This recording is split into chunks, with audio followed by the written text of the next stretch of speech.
all you cinema buffs out there, I'm Dennis Stack and bringing you a new segment called Batchat. So those of you who have watched our show, I'm sure know that I'm a huge Batman fan. I'm always seen wearing tons of different memorabilia, and I'll find a way to bring Batman into any movie review. So this new movie coming out with him, The Batman, part of the DC Extended Universe, which is bringing back Ben Affleck as Batman. It's been going through some changes, some things behind the scenes, and I just want to talk about it. I want to talk about the most recent development, but first, let me catch you up to how this project came to be. Now, after the success of Avengers, and every studio was like, hey, let's make a shared universe. Of course, Warner Brothers, they have the rights to the entire DC Comics slate.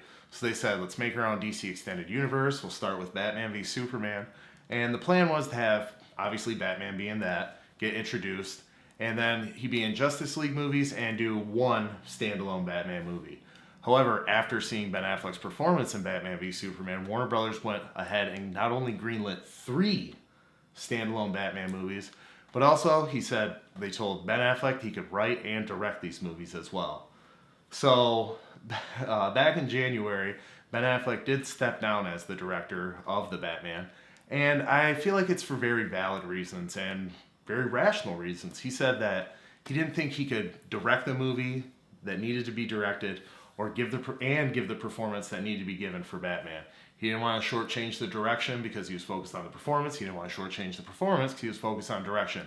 So he stepped down, and then Matt Reeves, who made the last 2 Planet of the Apes movies, and also Cloverfield, Let the Right One In, or actually I'm sure Let Me In is actually the remake, and also all great movies. They use great color palettes while still being dark, and that's what you need to be able to achieve with the Batman. And I thought that's a great choice, bringing Matt Reeves in to direct this. Now, however, most recently, Matt Reeves threw out the script that Ben Affleck and DC Films head Jeff Johns had written together, thrown it out completely. And part of me is kind of glad about it, because ever since Matt Reeves took over, he's been talking about making this a true world's greatest detective story. I would say this, out of all the Batman movies, even the Nolan films, I feel like that's what they're lacking. You don't really get to see Batman be the world's greatest detective. You don't get to see him really solve mysteries and crimes that the police just can't. So for him to say that this is going to be more of a taut kind of thriller where he is solving a mystery, he is being the world's greatest detective, I'm really happy that this is the route they're going with. Now, last November, a report came out, an executive heard from one guy who heard from another guy that Affleck and Jeff Johns' script was terrible, flat out terrible.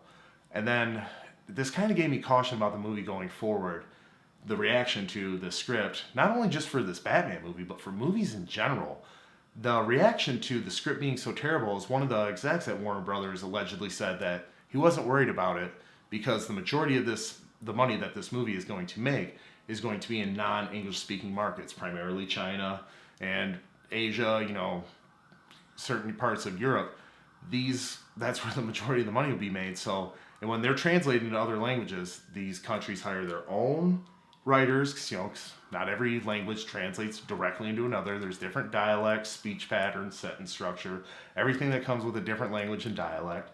So they didn't care how the script was, because it's like, whatever, in the countries that's going to make the most money, they're going to have their own script, and who cares? So is it like we get shortchanged as English-speaking markets because we don't contribute as much money? Well, make a better script and maybe we'll buy more tickets. Who would have thought? I want to thank you guys for joining me on the very first episode of Batchat. There will be more episodes to come, but I can't say exactly when.